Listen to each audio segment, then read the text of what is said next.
Salut à toutes et à tous, c'est Corentin de notre chaîne Crypto Dépine France et aujourd'hui on va parler de Foreverland. Donc c'est quelque chose qui va permettre de décentraliser nos données, notre stockage et des applications. Ce que ça permet de faire, par exemple, tout d'abord, comme je vous ai dit, on peut créer une application Web3 facilement à moindre coût sur Foreverland. Ensuite, on a un agrégateur Web3, donc par exemple Foreverland, ils vont permettre de stocker vos données de manière décentralisée, compatible avec IPFS, Arweave et d'autres protocoles. On a l'informatique, donc ça va être quelque chose qui va être un usage général et basé sur l'intégration multi-chain. Et ensuite, on a le réseau.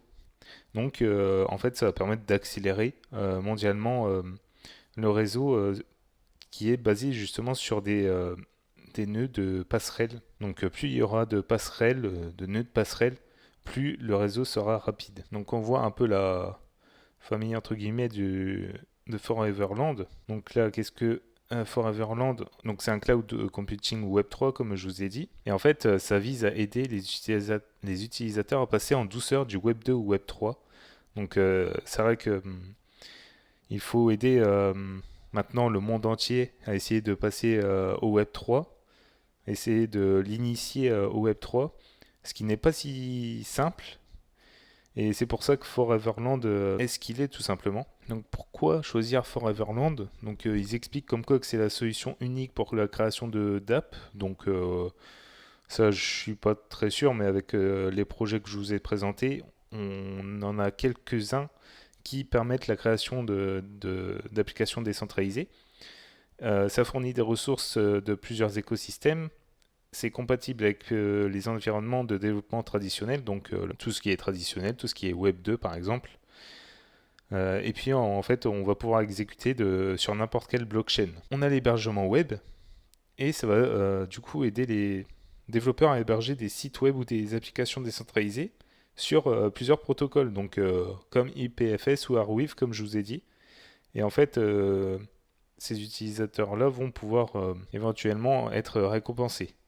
On a le stockage, donc Bucket, c'est leur protocole. Ils vont permettre aux utilisateurs de télécharger, stocker et récupérer des fichiers à partir de plusieurs protocoles tels que IPFS et Arweave. Donc on a les passerelles décentralisées, comme je vous disais, donc plus de 200 nœuds de passerelles distribués dans le monde.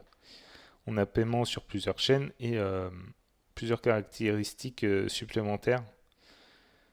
Ensuite, on voit une petite animation. Donc, on a plus de 200 nœuds globaux, comme je vous ai dit. 99,99% de disponibilité garantie. On a une amélioration des performances 10 fois supérieure. Et plus de 50 000 développeurs. Donc, c'est hautement efficace, auto-incitatif et à faible coût.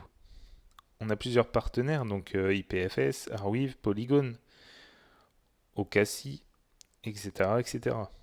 Donc on a la feuille de route. Bon là ils sont très en retard on va dire. Au troisième trimestre 2022, on est au deuxième trimestre 2024. Donc ils ont plus ou moins 2 ans de retard.